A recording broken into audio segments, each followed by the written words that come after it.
Today's podcast is brought to you by Audible.com. Get a free audiobook download and 30-day free trial at www.audibletrial.com/vocal report. They've got over 180,000 titles to choose from for your iPhone, Android, Kindle, or MP3 player. I recently checked out Success Through Stillness, Meditation Made Simple, written by Russell Simmons of Def Jam and Fat Farm fame. Everybody knows who he is. And Chris Morrow. It's narrated by Herbert Point de Jour. Great book. It breaks down a lot of the stigma of meditating, and I found it very easy to listen to. So for those of you guys who enjoy podcasts, make sure you check out what other books they have available. I'm sure you'll be pleased. To download your free audiobook today, go to audibletrial.com/vocal report. Again, that's audibletrial.com/vocal report for your free audiobook.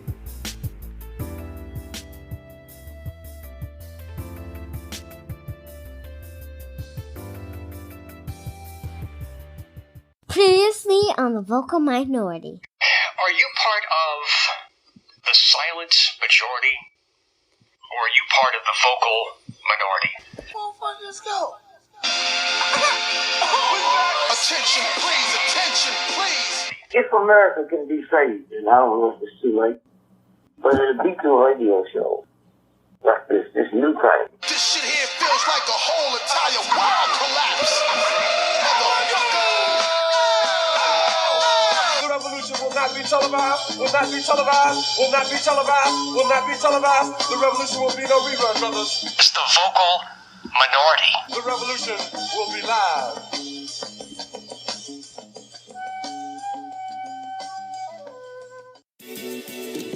And if I get rocked, this shit for my kids, nigga. It's that real shit. Even though what we do is right, we still hustle till the sun come up. Crack a 40 when the sun go down. It's a cold winter. Y'all niggas better bundle up. And I better be a hotter summer rapper than you just to rock it down. Welcome to another episode of the Vocal Minority Report. It's your boy MC. As always, you could have downloaded any podcast in the world, but you're here with us, and we appreciate that. Got a great show for you today. Got a great guest. She's a writer, PR and media maven, former editor at allhiphop.com, social media influencer, one of Philly's finest, which means she knows Beanie Siegel and Freeway. Ladies and gentlemen, please welcome the great Seandra Sims to the show. How you doing, MC? Thank you for having me on. I appreciate it. Hey, not too much. I appreciate you coming on. I appreciate your patience. You know, not everyone will know the struggle that we've been through to start this show, so I appreciate your patience. The struggle of my life, that's all. Right, you know what I'm saying? Hey, but that you got that fortitude, right? So that's good. All right, so, but no, I'm doing good. Appreciate you coming on. How's it going for you today is the question. How you doing? It's going pretty well today. I get the luxury of working from home, so, you know, the day kind of goes according to my productivity level. But I got a lot done today, and I'm glad to be on the podcast. Been looking forward to this one. Awesome. Yeah, no, good. We're glad to have you on. You know, there's so much to talk to you about, you know, because with the show, one of the things we try to do is introduce people to important people that, you know, help shape the culture and the art we consume. Those people who are on the inside and sometimes literally right in the middle of all the action. And I feel like you're definitely one of those folks, you know, who are there that is helping to document and set these trends right alongside the famous and infamous. So I hope that's a good setup for the conversation. What do you think? Yeah, absolutely. I know you have stories to tell. I want to get into those, but first I kind of want to talk about who you are, the experience that you have had that has made you that person, and also what you're working on currently and who you're working with. First, if you want to tell us about Sims Media and PR and how you all share the news of amazing people. Yeah, Sims Media and PR, that's basically the business I've had for myself since early 2008, which is one of the reasons I get to work from home. In 2008, I took the leap from 9 to 5 work and basically said, I'm going to take all these skills I've gotten from all these jobs and go out on my own and be, you know, a consultant and a freelance writer and an editor and sort of do what I want, you know, and not be tied down to somebody's company and go in 5 days a week. I didn't do very well in that space as a creative. So I knew at some point I was going to have to take the leap. So, you know, that's what I've been doing for the past 8 years, sort of representing people in the entertainment field mostly, a lot of nonprofit work for Black people, my own people, and working with a lot of politicians and as a speechwriter and a strategist. So I've had a pretty well-rounded career, but my consultant business has allowed me to take all those experiences that I've had in my 9-to-5s and sort of, represent myself now. So that's my business. That's good. We certainly love the message of independence and being able to chart your own course and use your skills and resources. We'll get into your career that put you in this point. So with your representation, are you able to talk about some of the folks that you work with and represent currently? I'm actually, sort of in a transition point right now, but yeah, I can talk about some of that. I've been, as I get older, I'm moving away from a lot of the hip hop work I've been doing. That's a grueling lifestyle, running around chasing and interviewing rappers right. across the globe and in studios interviewing them at rapper hours at night. And I'm in my early 40s now. That might be the first time I ever admitted that publicly. I see. Look at us breaking ground on the show, right? See, breaking ground. Yeah, all right. Man, I just took a leap of faith right there, but I don't look 40, so that's pretty dope. You don't at all. No, I would not. You look good. I mean, not that you can't look good at 40, but I'm just saying, and I'm not trying to push up on you either, but I'm just saying, Okay, well, cool. Black don't crack. That's the lesson there. Yes, ma'am. Right.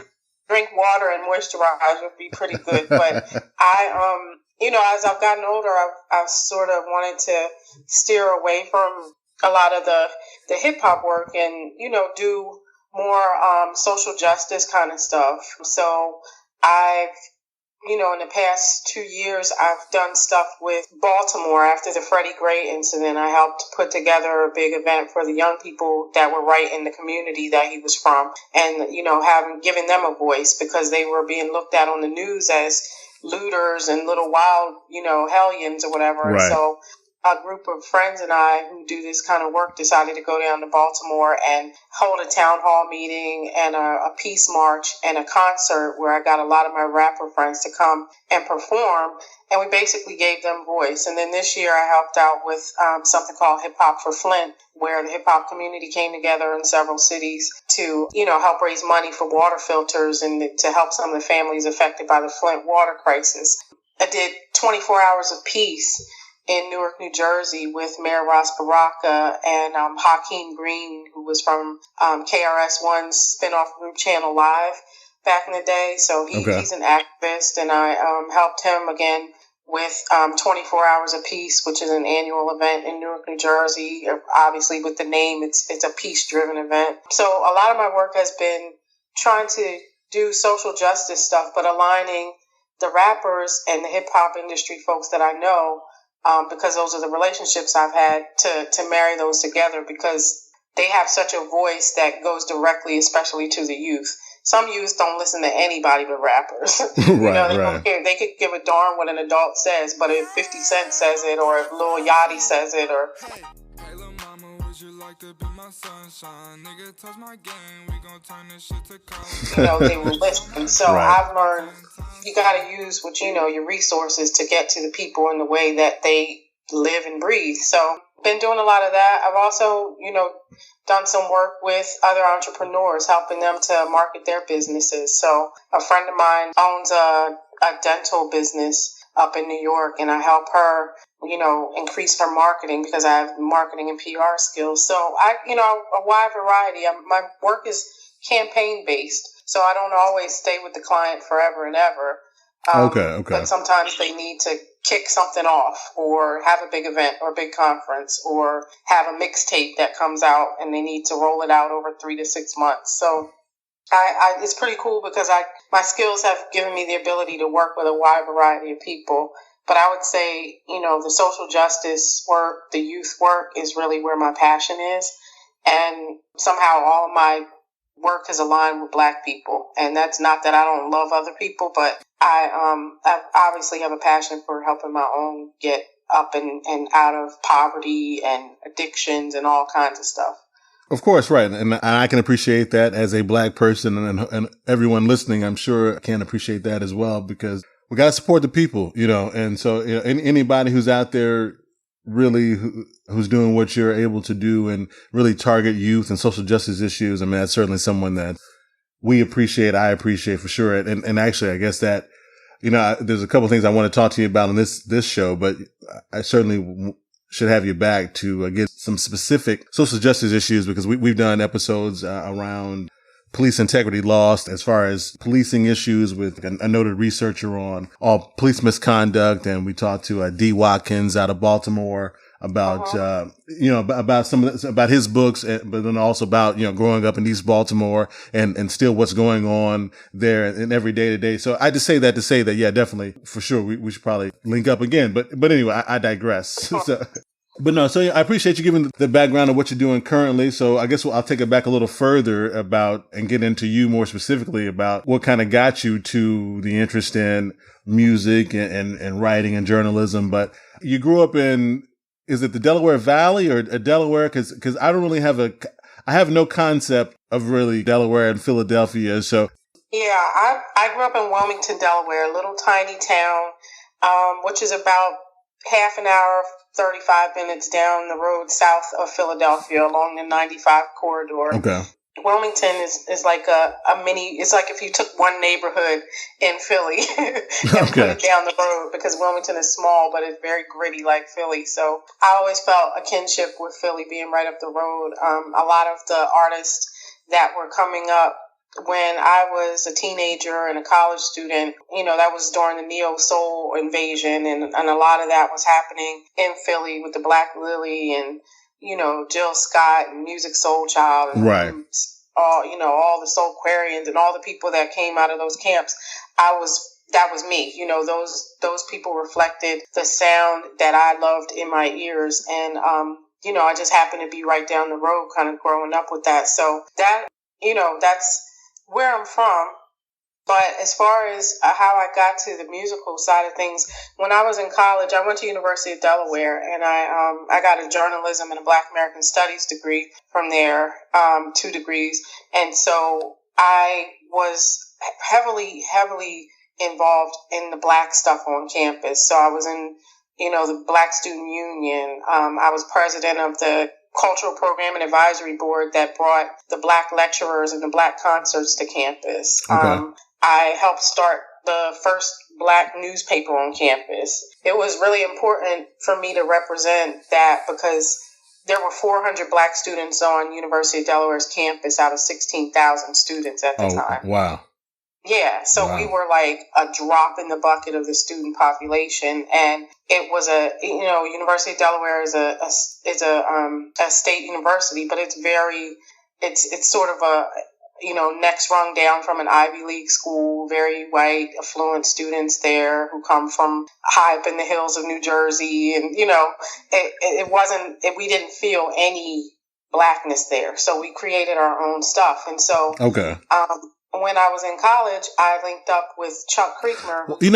I love the way you said that. We didn't feel any Blackness there, so we created our own stuff. I'm sorry. I hate to. I apologize for interrupting, but that seemed like a very powerful statement, and I feel like it kind of represents what we have to do all the time. So, you do. We do have to create our own. So, in college, I met a guy named Chuck Creekmer, who's the CEO and founder of allhiphop.com.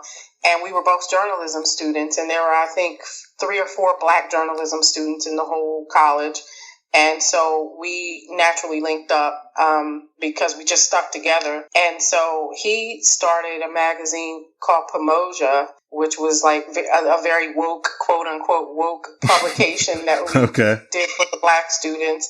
And then he rolled that into Tantrum, because on campus, we were getting a lot of, because it was a white university with a lot of money, the budget they would give us for stuff was big. So we were bringing people like Cornel West to campus. Oh, wow. Okay. Every rapper you could think of at the time came to campus to do concerts. Like, we got and because we were journalism students, we would interview them. And so, from age 18 on, I was interviewing the top lecturers, speakers, rappers in the country just by way of going to this university that had the money for us to bring these people.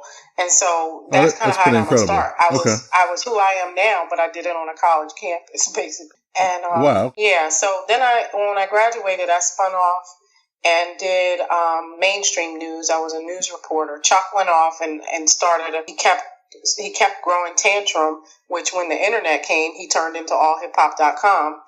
Because Tantrum was a print magazine and it morphed into All Hip Hop. So he went off on his way and did All Hip Hop, but I decided I was going to go the straight and narrow news way. And I did that for a few years, but I wasn't making a lot of money as a reporter.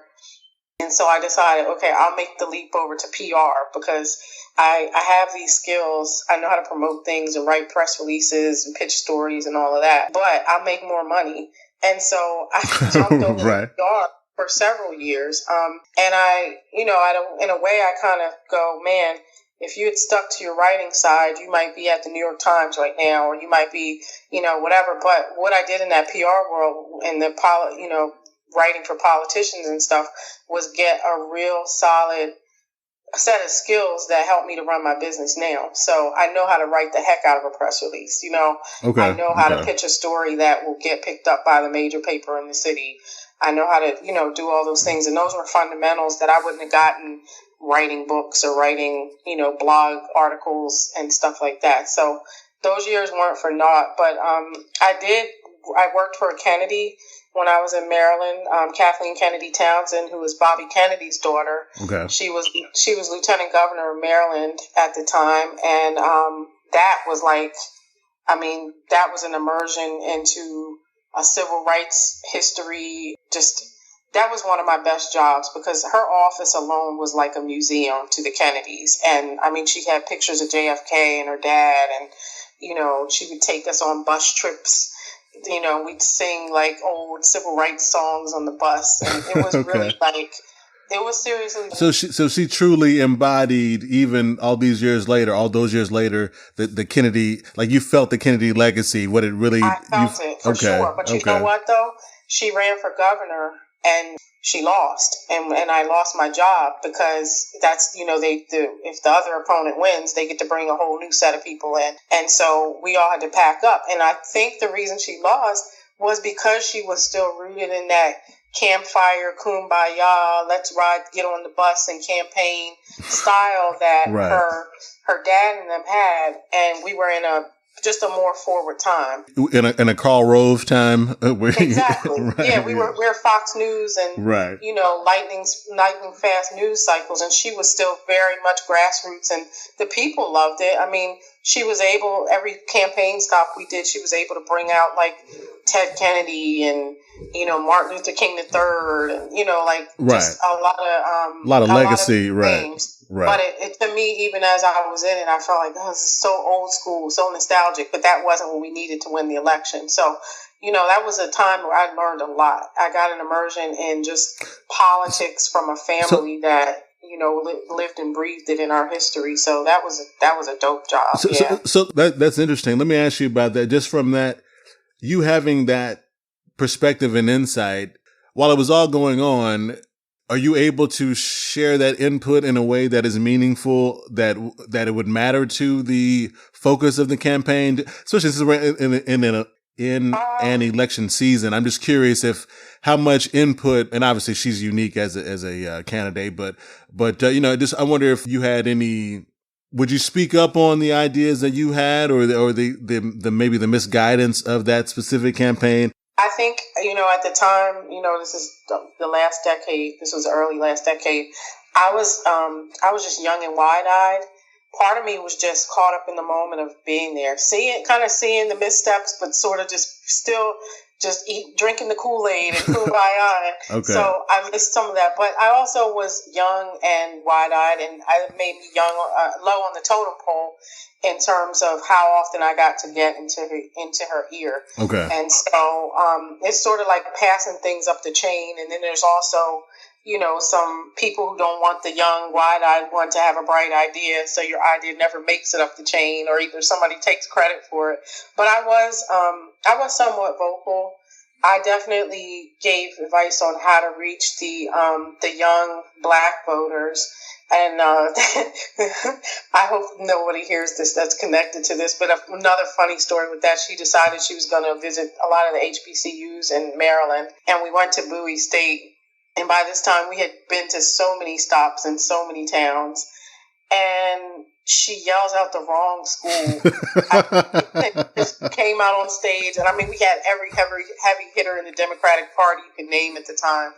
And she comes out on stage, and I can't remember exactly, so don't quote me, but she's like, University of Maryland, Eastern Shore, and we're at Bowie. And I'm like, oh, God, and the students started booing her. Oh, no. And it was instantly downhill from there.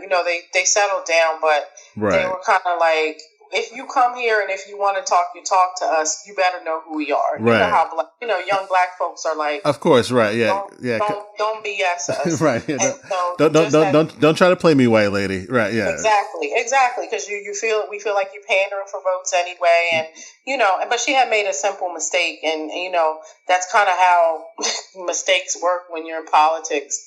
One wrong soundbite can go wrong, but unless you're Donald J. Trump, and then you can become the Republican nominee, and yeah, then you can say whatever you want and get a drove of people to believe it. But so one of my ideas was to go and visit some of the black schools, and she did take that idea, even though it bombed at that one night. But yeah, it's hard though when you're like a flunky, which I was at the time.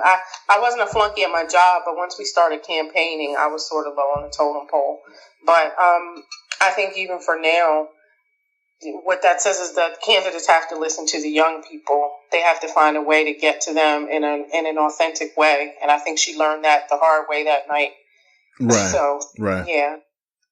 So you talked about, using all the skills that you have amassed over your career. So you spent some time at the United Way, right? As a marketing director. Yeah, I worked at United Way.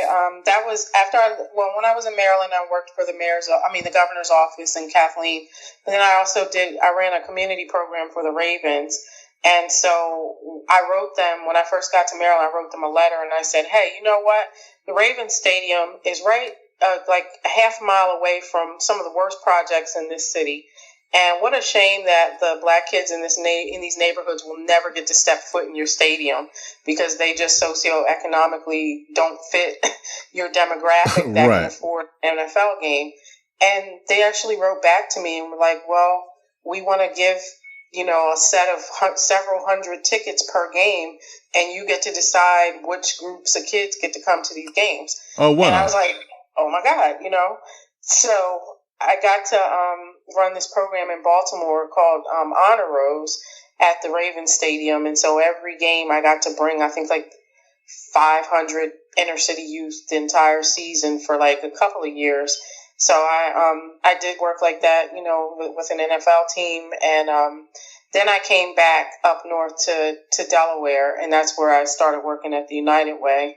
But by this time, I had already seen that community, like I said, social justice and charity and community work was really my passion. And so at United Way, I learned how to raise money because, United Way is a fundraising organization. Right. So that's where I honed my skills on how to write grants and how to ask people to donate. And, that's a tough job that the United Way folks, God bless them, the only people with harder jobs than them are the guys who have to stand in the cold and ring the Salvation Army bucket bells. Because raising money is hard. It's hard to get people to come out of their pockets unless it's a really sexy or tragic issue, So, yeah, United Way was some grueling, hard, years of raising money.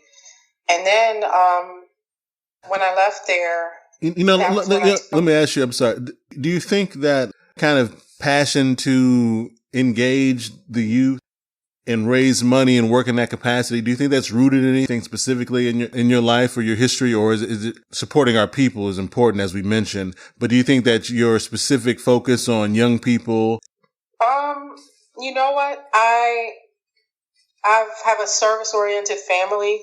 So my grandmother, who's deceased, she was a social worker, and she, even after she retired, she used to go around just taking care of the old people in the community and stuff. My mom has done social work in Delaware. She just retired. And my sister is a clinical psychologist, so she serves people and treats them and stuff. And so a lot of service runs through my family, I think. But for me, I was we didn't have a lot of money when I grew up. So I know, poverty in a sense. We had enough to eat and we had clothes and stuff, but I mean, Right. we still lived in a poor neighborhood in Wilmington. We still, struggled to have a car and stuff, like normal black families did in the 70s and 80s. And I think I always knew, though, that I had gotten some exposure and some education that other kids hadn't gotten. So I was really good in school naturally, which afforded me to go to college. And a lot of the kids that grew up in my neighborhood are still in that neighborhood, and they're grown men and grown women now who don't have a lot going on. So I think I always knew I was one of the quote unquote lucky ones. And that made me say, it's almost a talented 10th sort of theory. Okay. Where the best among us have to rise up and help pull the rest, along, because who else will? Right. So I think, I always knew I was going to be a little better off than some of the other kids I came up around. And that definitely made me say, I got to help my people. And probably that's where it was. And then, like I said, being at University of Delaware and being able to meet people like Cornel West and Amiri Baraka and, just a lot of people, KRS-One, folks who were the woke guys of the time. When you hear that kind of stuff and and especially at the college age where you're really getting fired up about things. Right. Like when you're ripe to make a change, right? Exactly. And so when I was in college, that was when the first Million Man March happened. And I remember us sending off buses of black guys to DC, and all the women stayed behind and waved. I had a lot of like pivotal moments, I think, that made me say, this is the kind of stuff I should be doing. Helping kids especially get exposure is what my mission is, because I think you can't envision yourself as more than the environment that you see every day.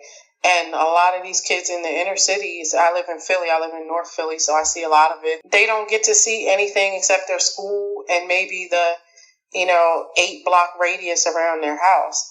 They don't get to go on trips to really special places in other states and other countries. And, they just don't get exposure. And I think that is one thing that helped me sort of blossom, was the exposure of being able to do other things. I had an aunt who's still around. She had a little money. So when we were kids, we went to her house, she would take us to the plays in New York. And, she was exposing us to things that my mom couldn't afford. And so that I knew what a Broadway play was when I was a kid, and none other kids in my neighborhood had ever been to a Broadway play. So I know exposure is really key for kids, knowing that they can be whatever they want to be.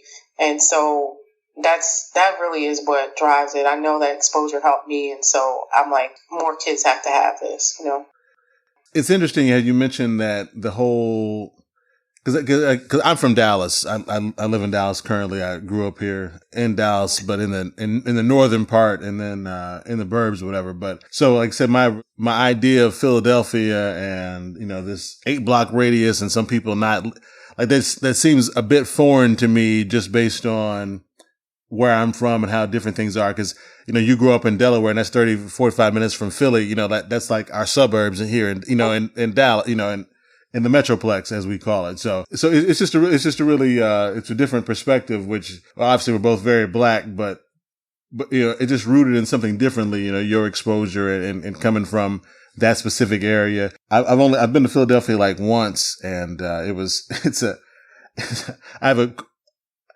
was staying at a hotel like outside of Philadelphia, and I was like 18 or 19. I was there for a meeting. I wanted to go see Allen Iverson play. This is like, I guess if I was 18 or 19, I guess it's like 16 or 17 years ago. But anyway, so, godly, it's been that long since AI, godly. Anyway, so back in the day, right. That sounds crazy. But anyway, so I bought a ticket and I caught a bus from the hotel. Now, mind you, I'm from Dallas, but I'm not a public transportation kind of dude though, because we didn't have to do that, or it just wasn't part of the thing. So anyways, I'm going down there and I'm so nervous because I think I'm going to be like pickpocketed or robbed. I'm very naive. I'm not like naive to being black, but I'm just naive to being in a major city that I don't know anything about. You know what I'm saying? And then, I'm really nervous. I'm taking a bus, and I guess I took a subway. I can't remember is the arena by a subway? I can't remember. So anyway, I remember getting off and I'm nervous the whole time. And I see there's like these 3 or 4 little girls, like black girls, white girls. Just it's like, it's like 8:30 at night, and they're so chill, just walking down the street. Like they're just living their life in their neighborhood. And I remember thinking like, I can't believe I was this nervous because obviously nothing happened. Nobody was checking for me, but it was just a really weird. And I don't know if it's just, I guess it's a non sequitur, but I guess just my impression, of Philly, and being in that world where, it's just it's just a real different vibe, because it's just not what I was used to or expected. But it's a gritty place. I mean, Philly is a gritty place, and probably those girls you saw were still outside at 11:30 at night, and nobody was worried about. And that's what I was thinking too, like because it was like 8:30, and I'm like, this is really weird. Like so I was like, it is. It's one of those places where you just. You just live your life, but you gotta look over your shoulder too a little bit. It's like it's a rough little town. I was thinking about cities just now, like the difference between where you live and here. I think the worst design about East Coast cities is the row homes.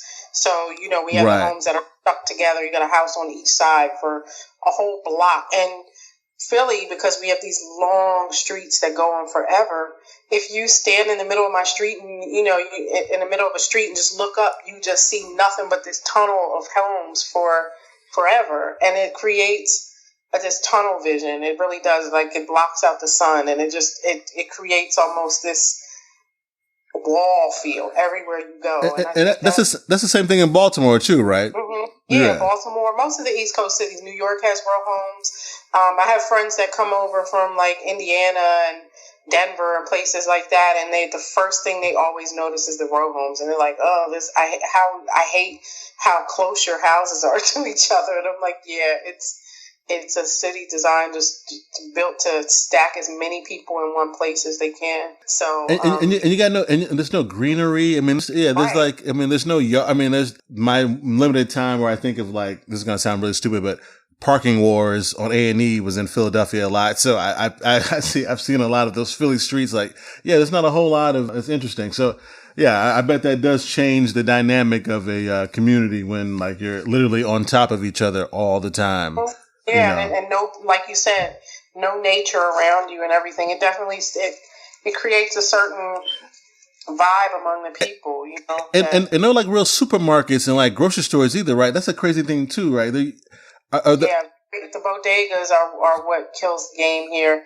Is the the little corner stores. There are very few grocery stores around. That's such a weird thing to me because obviously we've got, I got a huge Walmart, 3 miles from here, and then I've got 700 grocery stores, specialty stores I could go to within a few miles, and it's like that all over here. And up there, I definitely have to come back on the show because that's by design as well. Because what that does is create food deserts in communities where people don't have access to produce and things that you would get at a normal grocery store because the bodegas are only going to carry but so much stock of things, Right. So you have people who very rarely get fresh vegetables and fresh fruits and any other option besides soda and processed foods and everything. And that's a problem. That's a whole show in itself. But I think the cities on this side are really designed to just make people sort of self-destruct in a way. And it's very interesting. It's a whole nother Oprah. Right. And we'll see. And people who listen to this show, they know that I'm quick to take us down a rabbit hole or to digress, obviously, as you can tell. So we'll save that for another show. But it's just interesting though, because it's just so, because our audience is all over the country and world, but our experiences, are very similar, but then they are, extremely varied too, just based on geography and nothing more, you know what I mean? Exactly. Geography has a lot to do with how people develop, for sure. Right. So you were on the path to talk about past the marketing director at United Way and when I interrupted you. So I think United Way really was the transition. That's where I left and took the leap away from the 9-to-5 world into my own work, partially because of the rule of working at United Way, but also because I felt like by that time I've done the news reporter thing, I've done the PR director thing, I've worked with politicians and written speeches, and I've done this fundraising thing. Like, I feel like I have a full set of skills now where I can be my own boss. Okay. And that was a scary, scary leap because what was happening was I was getting a lot of friends and family and folks that I knew who were asking me to do those kind of freelance projects anyway for them on the side.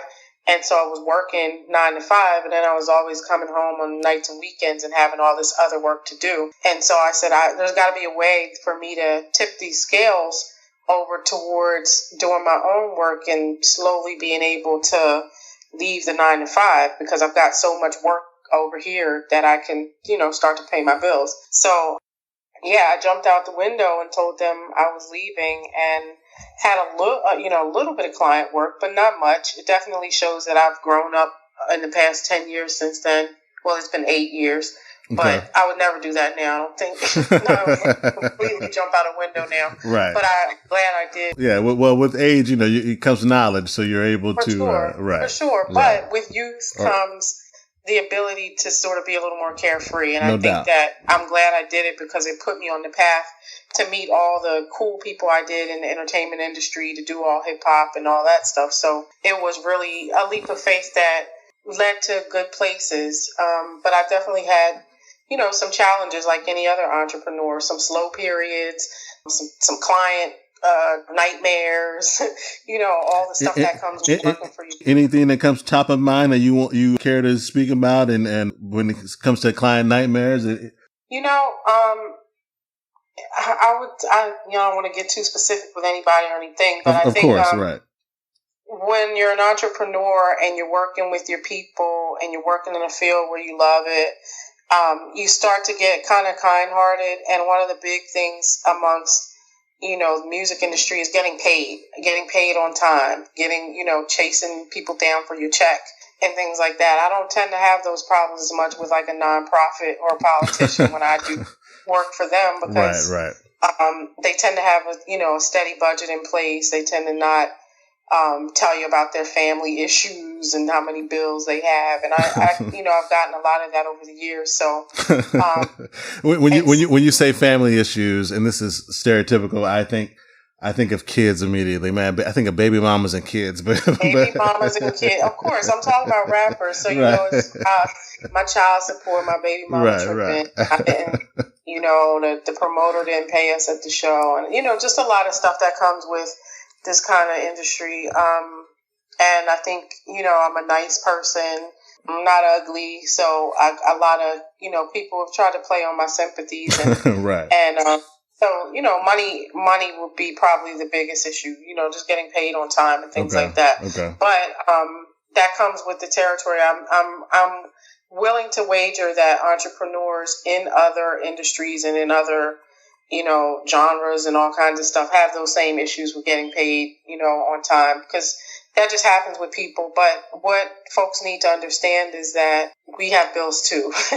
Right. Yes. It's like I can give you an extension on what you owe me, but that means that somebody on my side is not getting paid. So, I think people in the business world need to just have good working relationships and good ethics around those sorts of things, and be able to really, if you want to do something, you have to have the money for it. It's going to cost money. So make sure you have the money and then, follow through with professionalism. So, yeah, I would say that's the biggest issue. Just being paid on time, and, I don't like chasing checks. That's for sure. Right. Of course not. I don't know anybody who does. Right. So yeah, no, unless you just have so many coming in that you're not worried about it, but then you're not chasing them if that's the case. So no, okay, I got you. So you mentioned your relationship with Chuck Creekmore from All Hip Hop. So when you were the managing editor there, I'm just curious as to what's the day-to-day like of the managing editor of a platform like All Hip Hop? What did that consist of? And I guess in what season of your life were you in when you took on that role? Well, first, like I mentioned, Chuck started that site after we left college, and I always wrote for the site, because even when I was doing PR work and working for politicians and stuff, I had the insight that I still had to keep some writing under my belt if I wanted to call myself a writer. And so I would, moonlight and do stories here and there, interviews and stuff for All Hip Hop. So once I left United Way and started working for myself, I guess maybe around 2009, 2010, Chuck came to me and said, do you want to come on to staff officially and, not be a contributor or whatever. And it was also at a time where he had some stuff going on with him and he wanted to branch out and do some different things and not be, bogged down to the site every day. So he could be more of a figurehead for the site and do interviews and all this cool stuff he's doing now. So, came on as a managing editor.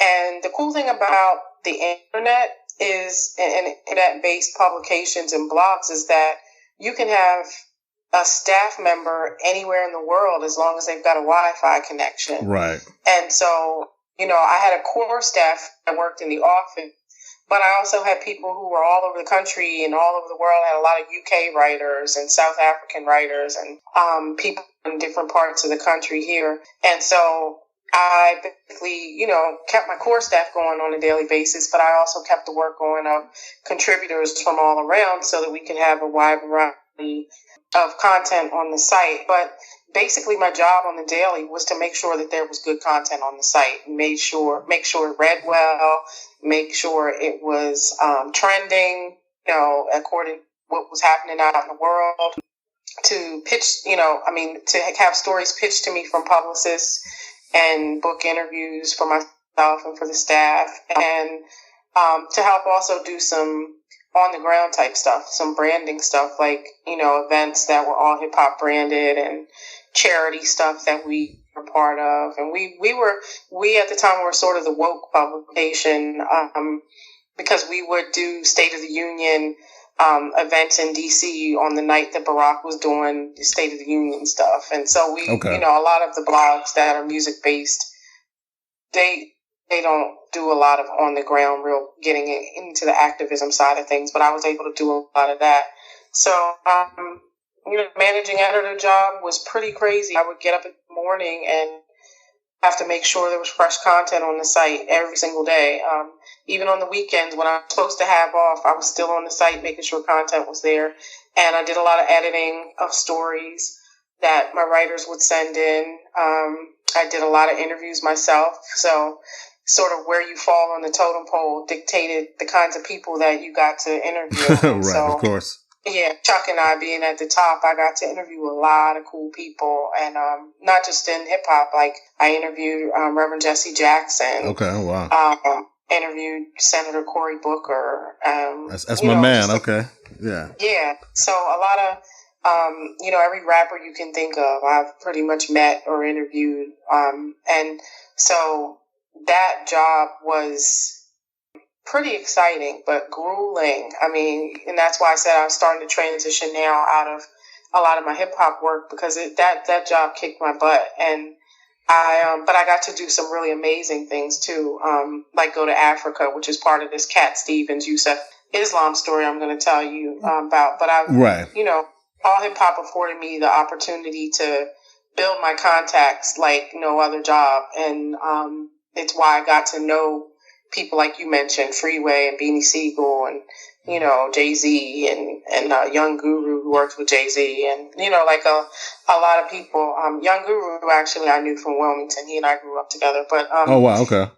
Yeah, he grew up in Wilmington. There was a little group of us that were like in the gifted student program. See, those are my people. See, the black people in the gifted programs. Those are my. We need I can tell. Yeah, we got to stick together. Yeah. But we're definitely in a STEM enrichment program together from grade 7 to like grade 12, and I knew then that he was really, really smart and going to do something amazing. I had no idea he was going to Jay-Z, but of course, right. It's pretty cool to see a Wilmington kid who got some exposure and who was smart and was able to get up out of his community and do some amazing things. So, so all hip hop was what a time. It was like really an exciting time. I got to meet every and anybody. So yeah, managing editor is really if you look at a hierarchy of a publication. And, there's all these titles all over the place. The managing editor is really the the glue that's holding the whole place together. Right. And then obviously, like you mentioned, the one of the main reasons I wanted to talk to you, I've been following you, like I said, because I knew you were in the mix, and I love, our people who are in the mix and just have these interesting stories to tell that, outside of the more out there folks. But when I, saw you mention your meeting with, Yusuf Islam, formerly Cat Stevens, I was like, oh yeah, I would love to hear that story. So anyway, so I guess we could use that as a segue, because I kind of had initially, when I, was going to talk to you, I guess it was last week or whatever, I was going to mention it in the light of kind of Colin Kaepernick in the vein of activism, and then and they're trying to use it as a segue to Yusuf Islam. I don't know if that is really appropriate in this case, but it's funny that absolutely, it's funny you say that, because I definitely could make an analogy there. Okay. Okay. Well then, cool. Well then I guess if you don't mind, I guess starting there, and then if you can give some background on Cat Stevens, Yusuf Islam, and then it would kind of transition to your story if you wouldn't mind, that would be great. For sure. So, Cat Stevens, that was his original name. He was a big singer-songwriter and guitarist out of the UK. He sort of came in the wave after the British invasion over there, where, music sort of exploded in England, and, with the Beatles sort of leading that whole period off. But, he was huge back then. And so, a lot of his big career spanned in the 1970s. I guess for the audience, maybe the biggest song they might know that was written by Cat Stevens was The First Cut is the Deepest. Everybody kind of knows that song, but a lot of people covered that song. That's are you like when I the first cut? Who did like? Did like Jules sing that or somebody? The first cut is a bunch of. If you Google that song, right. Kind of people sang that. Are you man? I had because that's the jam. I had no idea that was a Cat Stevens. It's not Jewel. It's some white singer from like the. Is it? Yeah. Okay, I know the song for sure. Anyway, go ahead. My bad. Yeah. Yeah. Well, he's the one collecting all the royalties off of all the people who sung that song. But yeah, he wrote that one, so that's probably one of the popular ones people will be familiar with. But so he was really big in the 70s, and what he decided to do at some point in the late 70s was to convert to Islam, and he changed his name from Cat Stevens to Yusuf Islam. And along with that, he decided to sell all of his instruments and sort of live this hardcore Sunni Islamic life. Islam is broken down into different sects. He was a Sunni. He's a Sunni Muslim, and so very hardcore Muslim. And yeah, because are most of I'm trying to because it's Sunni and Shia, so would most.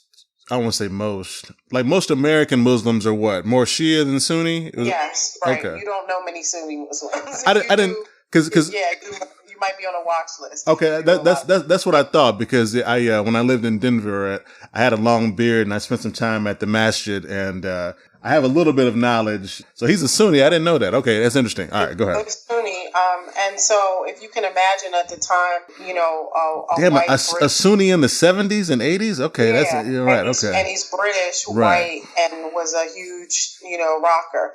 And so he decides to just throw, sell all of his stuff and becomes this Muslim. And I mean, he's, because of his stature though, he started hanging out with people like the Ayatollah Khomeini and folks like that. Right. And he really started to get very vocal about governments and stuff. But because he is Muslim, his messages were rooted in peace. But it was just that really hardcore version of Islam that, right. Was a little scary to people. And in the late 70s and early 80s was when you had people like Gorbachev and folks like that. So, world leaders were kind of scary and mysterious, and he's starting to align himself with some, potentially controversial guys. And, but again, he's still speaking from a peace perspective. And so the long and short of it, why he even is a big thing that even matters in terms of stories these days is in the late 80s, there was this author named Salman Rushdie, and people have to Google him, do, some background. Right. But essentially, Salman Rushdie wrote this big book, but he also committed blasphemy against Islam. And so in some media interviews, Yusuf Islam sort of denounced him, was kind of like, yeah, the Ayatollah Khomeini should kill him, because blasphemy in Sunni is punishable by death, depending on where you are. And so he sort of just kind of, I think at the time, Yusuf Islam was sort of still leaning on his rocker side, where you're doing an interview and you just kind of saying stuff, speaking out. Stream of consciousness, just kind of riffing, and start being too outspoken, and because he didn't even have any real natural ties to this guy Rushdie. So, basically, the media took their spin on it. Luckily for him, there was no internet and social media at the time, but the media put their spin on it and essentially said, Yusuf Islam has called for Salman Rushdie's death. And he's hanging out with, the Ayatollah Khomeini. What instantly started happening was this backlash, especially over here in the United States and in Europe and some other places. He started literally getting banned from countries. And he started getting his music was starting to get removed from radio, and people were literally taking his songs off of their albums and, not wanting to work with him because of these statements. And, it's kind of like now where the relations between the United States and the UK and these Muslim countries is very tense. And so it's just not the time to be aligning yourself with certain things and saying things. And so he sort of, committed this big, at the time, if there had been the internet or social media, it would have been like one of these scandals that you see today. So, you saw him drop off after that. You really saw, he tried to clean it up a little bit. He did some interviews like with Rolling Stone and a bunch of other publications, where he said, listen, I didn't say it. I was just joking, or I shouldn't have, I shouldn't have said that or whatever. He kind of tried to brush it off. But by this time, the spin had gotten so big. So he went away for, I'd say, most of the 90s. He came back and sort of reemerged. I'm sure he was still dabbling in music probably, but he came back in the 2000s and officially is like, okay, I'm back as an artist again. From back when he had denounced his music back in the 70s and 80s. So did he come back like after September 11th? Was he? Is that when he came back on it? Because I feel like that's probably when I first heard of him. Really, Okay. Yeah. That was sort of when he reemerged, and by this time, like time does for the news cycle, things simmer down or whatever. Things start to fade away. People forgive you. When you have a PR nightmare. And so he should have had you writing press releases for him back in the day, see? I could have helped him out. Right. He was stepping in some stuff. But as soon as he started writing and recording again, he started instantly, winning awards again. Because guy was, he still had his talent. He was still pretty prolific. And he started, getting through some of his legal battles with places he was banned from and things like that. So sort of a reemergence for him. So, fast forward to when I met him, I went over with a group of journalists to follow Kanye West, a few years ago to, the Malazine Festival in Rabat, Morocco. Okay. And at the time, they had just had, a terrorist bombing in the country. And so, it was pretty tense there. The people were scared. And the king of Morocco decided that he was going to create this festival that was going to sort of be a gift to the country and bring some big artists and some really big people who would speak to the times that they were in. And so I got to go over with folks from like MTV and Vibe magazine and Jet and Ebony and folks like that to follow Kanye West around as he did this peace mission in Morocco, and he was going to perform. So that's how I happened to meet Yusuf Islam. He was actually one of the speaker performers at this festival. And in my off time from following Kanye around, I got to go and dabble around at the festival and see some other stuff. So I saw his name on the festival materials on the website. I was like, oh my God, I know his story. I have to go and hear him. Like, I was like, oh, he's allowed to go to other countries now. Right. I knew he had been banished and everything. So I went to his lecture and listened to him, and I sort of stuck around afterwards to talk to him. And I knew I wouldn't get a chance to interview him. I don't think he was doing many interviews, but I just kind of had a casual talk with him afterwards and just scribbled some stuff down so I wouldn't forget. Basically, for me, it was kind of like seeing a legend in a way, because I've always thought of him as sort of a rebel in the industry, in the fact that his beliefs were so passionate that he not only started speaking out, but he threw away his career for, right, of course. He's right. literally sold his instruments and stopped playing and recording. And I think, it was pretty hardcore. I mean, right. This guy, he wasn't just, a guitar player in your local pub. He was like a big, British star at the time who had crossed over. People definitely in the United States knew of his work and stuff. So it was kind of like, wow, I gotta hear what this guy is talking about, because you don't meet many people who've been banned from countries, right?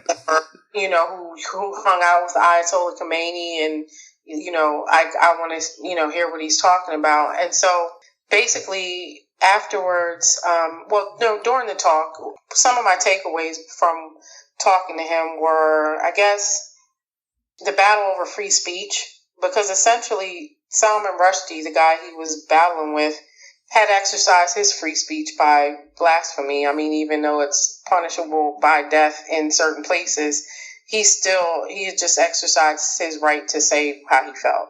Okay. And, Yusuf Islam was basically doing the same thing when he bashed him, which was exercising his free speech about how he felt about him and what he had done. And so you had these two battles over free speech. And I think at the time, Yusuf Islam, probably being young and, reckless, didn't think about it like that. He didn't think, oh, well, this guy's just trying to say how he feels, just like I'm trying to say how I feel. But I think that was one of the messages I heard him say during his talk, was that, and over time, you wise up. I think, that was one of the messages I heard from him, is that, maybe I would have been passionate, but done it in another way, or, just different perspectives to see in things. He was super peaceful when I got to talk to him. And, when you think about somebody who's like a villain, right. You expect them to be a certain way, but he's like, he was very low key, and just your ordinary pacifist who you could see doing yoga and, with incense burning in his home or something. Okay. So I was struck by that, because, when you villainize people, you always expect them to be a certain way. And when you meet them, they generally don't tend to be that way. I have that experience with the rappers I've worked with a lot. So, you see these guys who were talking about guns and drugs and all this stuff on their songs. And I would meet most of them, and they were total teddy bear, sweetheart kind of guys, who were very kind and, soft spoken and things. So I had villainized him, and he wasn't like that at all. He wasn't like this monster that the media had created. I think, when you think about Colin Kaepernick, I think Yusuf Islam did the same thing. He was bold enough to sort of put his main talent to the side to say, I'm going to do something really risky here and stand up, not only for my beliefs, but jump out in the limelight and say it out loud. Right. And that's the same thing you see with Colin now. He didn't quit NFL, but he certainly put himself in a place where he could lose endorsements, and the court of public opinion certainly started attacking him. And it's not like he was the starting quarterback. So yeah, I mean, it's kind of a put up or shut up kind of thing, Yeah, right. So he definitely went out there on a limb for sure, So I mean, obviously, I can appreciate anybody who brings light to the plight of the people and activism in general. So I'm glad that you see you were able to draw the parallel or see the parallel. Because activism is activism, I guess. I guess generally it doesn't matter what it's rooted in, unless it's just something, extremely extreme or crazy. But, the interesting thing that you mentioned about the use of Islam that I guess I don't really think about is the whole age thing. Is that, yes, he converted. Yes, he was Sunni, but he was still a young man, generally speaking. So, the naivety of whatever of youth can often anyway, I guess I'm glad you were able to offer that perspective that, maybe perhaps, in hindsight as an older man, or even maybe, not when you met him, but prior to, he's had the hindsight to realize that, a lot of that could be attributed to youth. And I think that's really important. I guess I would say that perhaps for the rappers and the people that you've dealt with, a lot of that may have to do with youth and age, because the person you are at 25 obviously is not who you are at 35, 45, so on and so forth. I mean, you and I don't know because we're not near 45 yet, but you know what I mean? Right. Yeah. Well, it's like I mentioned earlier, youth sort of has that double-edged sword. It gives you just enough recklessness to try things and be risky, but at the same time, that recklessness doesn't allow you to process through consequences, through the right way to deliver things all the time. There definitely is a parallel there. But I think, I heard him basically say to me too, like, when you mess up too, you make a lot of money sometimes. So even with Colin Kaepernick, his NFL jersey sales, he's like had the number one selling NFL jersey, and he said he was going to give that money to charity. And so in the same way, I'm sure Yusuf Islam was basically saying, all that controversy helped me sell a lot of records, right? Because, people love to go and dig a little deeper when you mess up, like, oh, let me go pull up his records now, see if I can hear that in his music or whatever. Right. And so, and in Colin's case, people using that as a way to say, I support him and I support what he's saying. So in the industry and in this kind of work, I know that free speech isn't really free. Depending on who you're tied to and what you do, your speech can completely change things, and get a lot of people who don't like you riled up. So right. Okay, so I call it a famous picture because I feel like I've seen it before, but there's that picture of you and Beanie Siegel. I believe it's after a court appearance. I could be completely wrong, and I don't mean any disrespect by that, but right. I thought so because I feel like I saw it back in the day, and obviously in doing some research on having you on. He has a suit on. Right. Yeah, exactly. Right. Because I'm used to my man, in a long tee, chain and some jeans. Right. So exactly. So, it could be a wedding or a funeral. Who knows? Yeah. It's one of the three. Right. One of the three. Yeah. So I shouldn't stereotype like that. But no, Beanie doesn't definitely usually walk around in suits. So it was outside of court, right? I thought so. Okay. So I wanted you to provide some context for that picture. But okay, cool. So. Yeah, just to give you more, he a couple of years ago he was sentenced to prison for tax fraud. Okay, and he did almost 2 years. I think he did a little over a year and a half time. Why does the government like to punish black people? Anyway, maybe that's a whole nother. Because we're the flashiest. I mean, it's rappers are targeted anyway.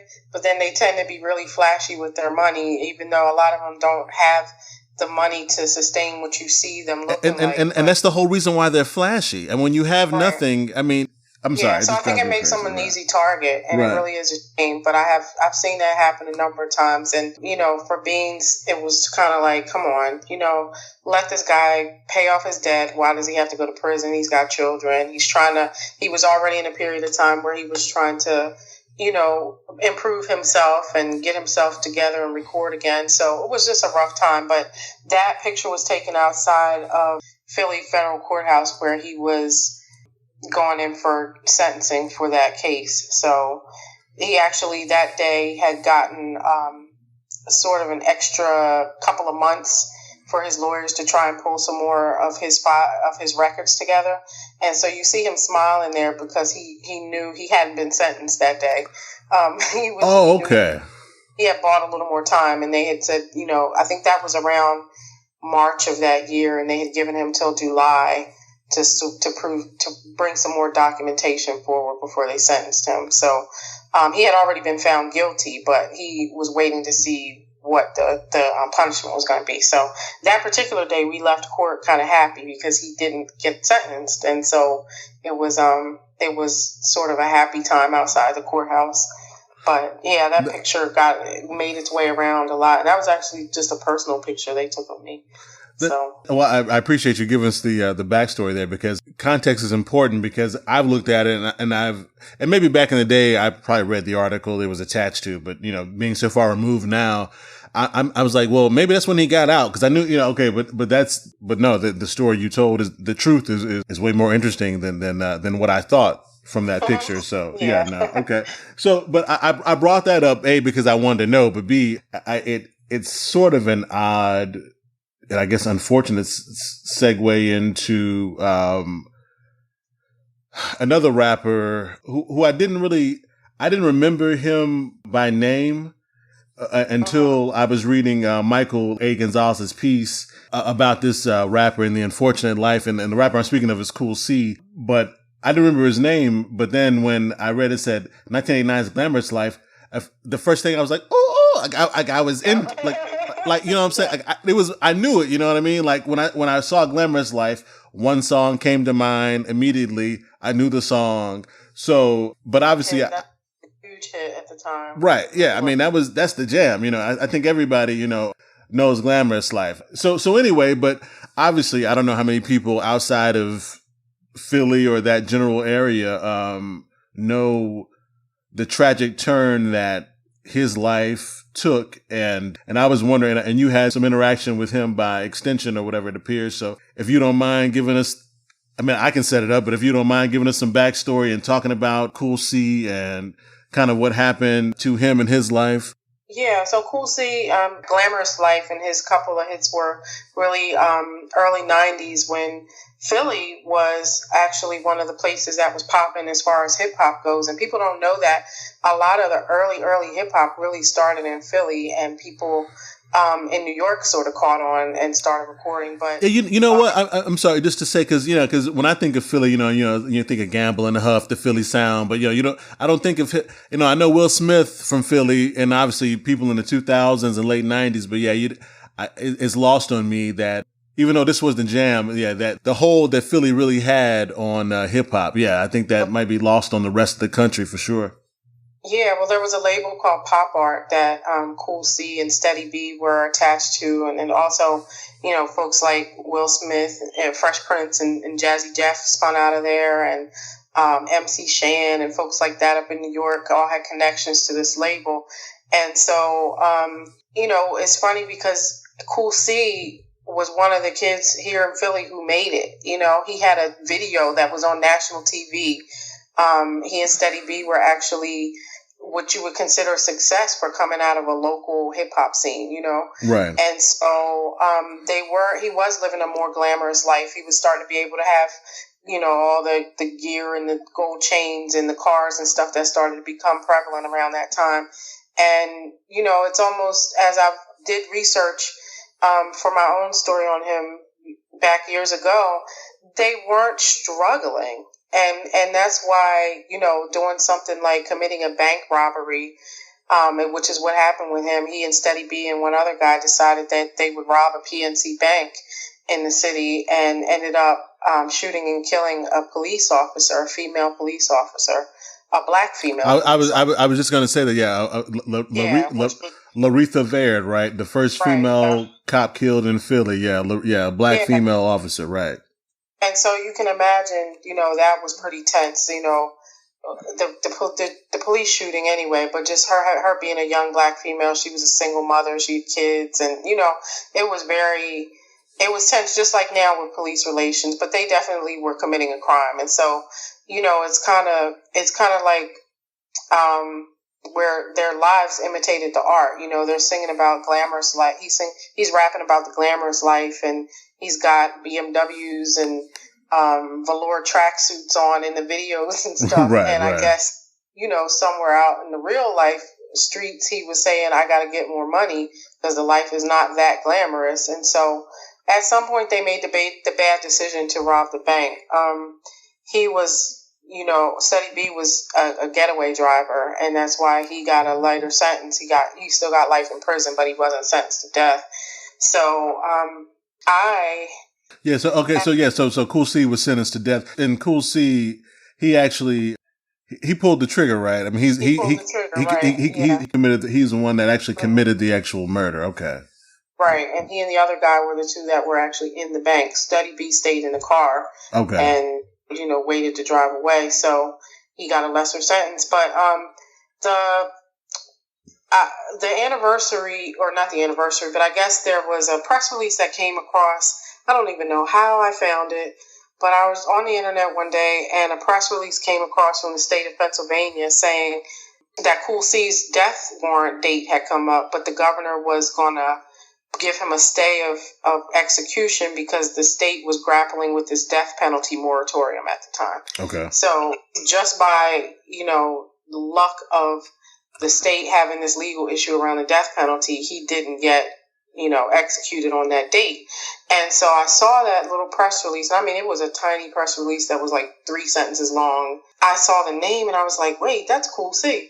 And so I wrote a story that day saying, the governor, issues a stay of execution for Cool C, blah, blah, blah. When other Philly publications and folks picked it up, I don't know if people didn't know what a stay of execution meant.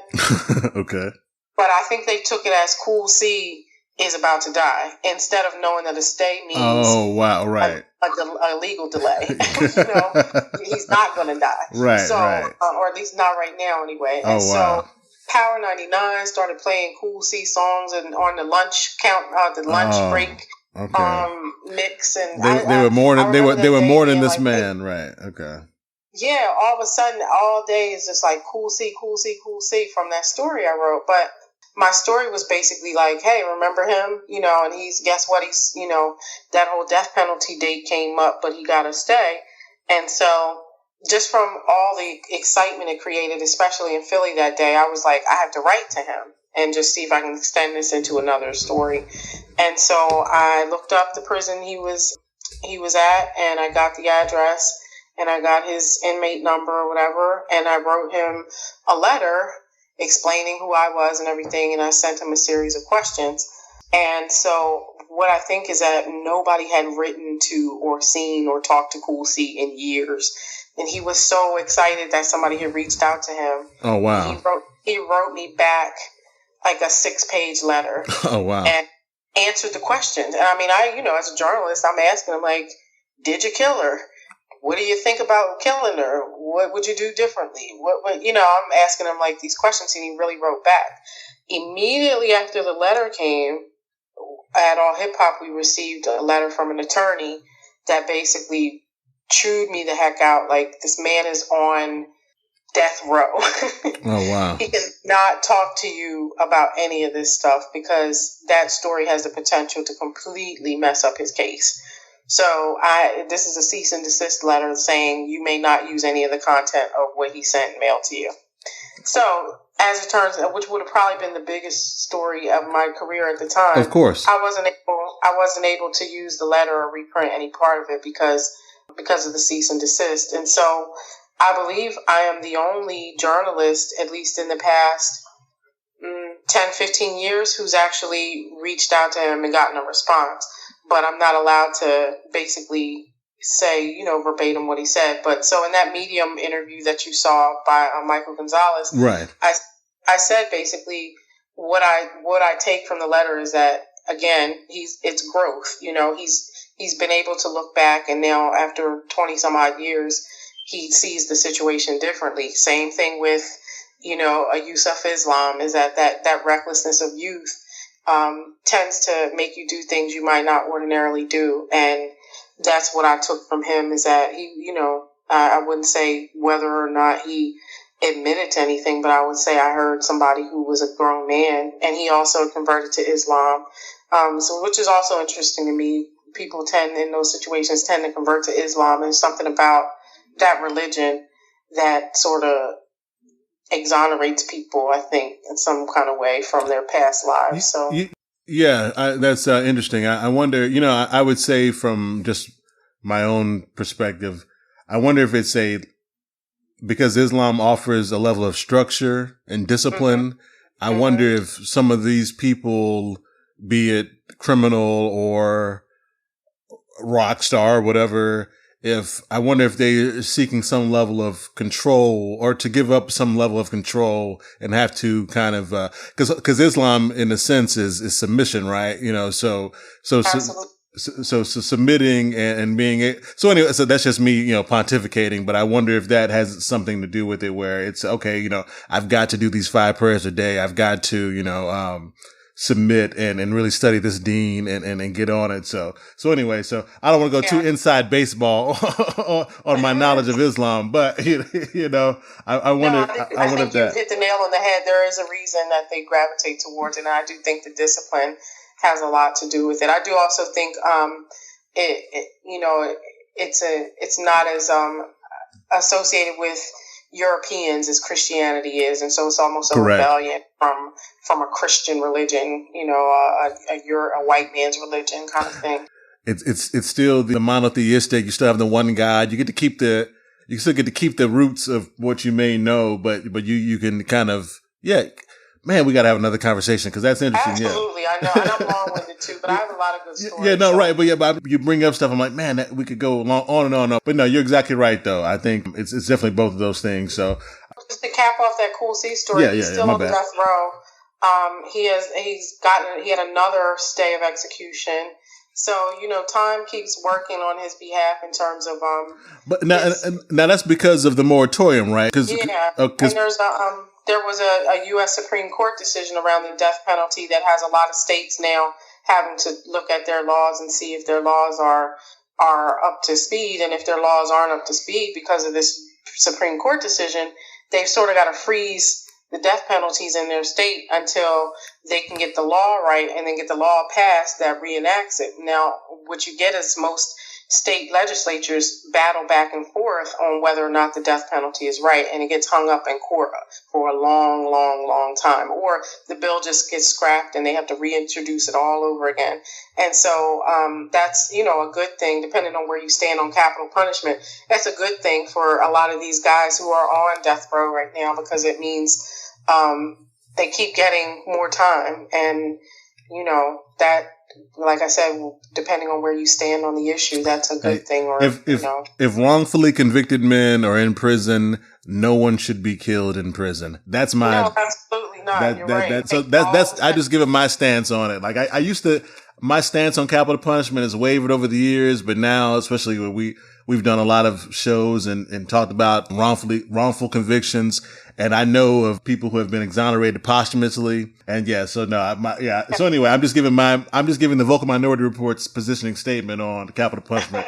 We are against it. Any one wrongful conviction means no one should die, be killed by the state, is our opinion. But anyway, especially if they're not going really hardcore to try to find out who is really innocent, who's not, because there are a lot of guys who programs like the Innocence Project and things like that are crying out to, like, I didn't do this.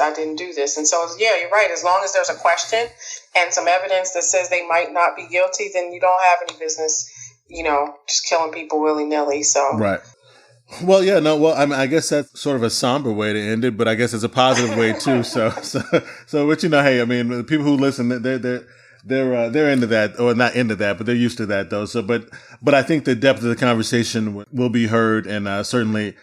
It's been a long time, so I appreciate you coming on and letting us take up this much of your time. And like we said, hopefully we can have you back and talk about some other issues, or maybe go a little deeper on the more social justice and criminal reform. Because like I said, we've done plenty of episodes on police and wrongful convictions. And matter of fact, I'm speaking this weekend to the wife of a man who many folks believe, and because of podcasting, actually, he's now getting an opportunity to have his case, at least have someone fight for him. A man named Edward Yates, convicted of murder in Tyler, Texas, back in '98. But anyway, I say that to say that I'm speaking with his wife this weekend. So our show is all about social justice and fighting for our people wherever they exist. You know, be it prison, wherever we are, we got to protect our people and take care of it. I will come back.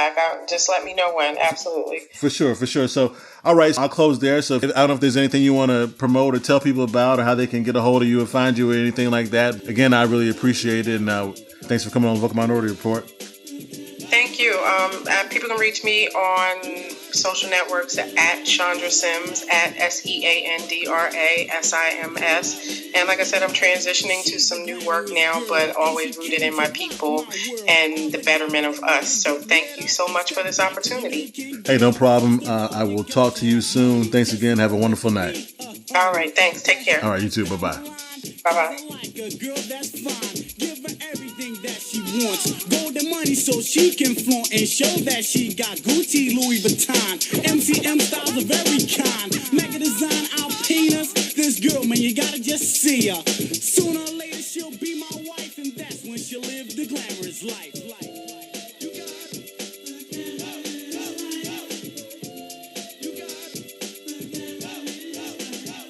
Hey, welcome back. Hope you enjoyed that episode. Good conversation with Seandra. Really great to have her on. So many interesting stories, and what a great career that still is going. So very thankful to have her on the show. Make sure you check out our new website. You know, I was asked by a guest recently, hey, what's your website? And I didn't have one to tell him. So I told him to Google us, which was fine because we have a decent presence there. But I knew we needed a website, so I went ahead and put one together. So please check out www.thevocalminorityReport.com. Let me know what you think. There's a tab there that says contribute. All we're looking for there is just a quick survey so we can tell sponsors who listens to the show. We can find out more about you all. It's anonymous. And then there's on the front page, you can sign up to receive content, updates, get on our mailing list. So make sure you check out thevocalminorityReport.com. That's thevocalminorityReport.com. Follow us on Twitter at Vocal Report. Email the show, vocalreport@gmail.com. Like the Facebook page, facebook.com/The Vocal Minority Report. Go to audibletrial.com/Vocal Report. Get your free 30-day trial of your audiobook. Thanks for downloading. Thanks for spreading the message. We'll holler at you next episode. Peace. Yeah, girls like you, Michelle's hard to find. That's why I had to make you my wife, so you can live the glamorous life.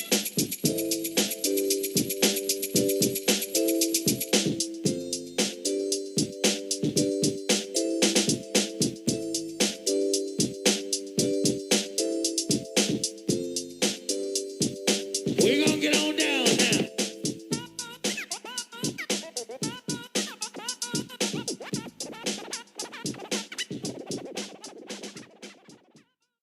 This has been a Vocal Neighbors production.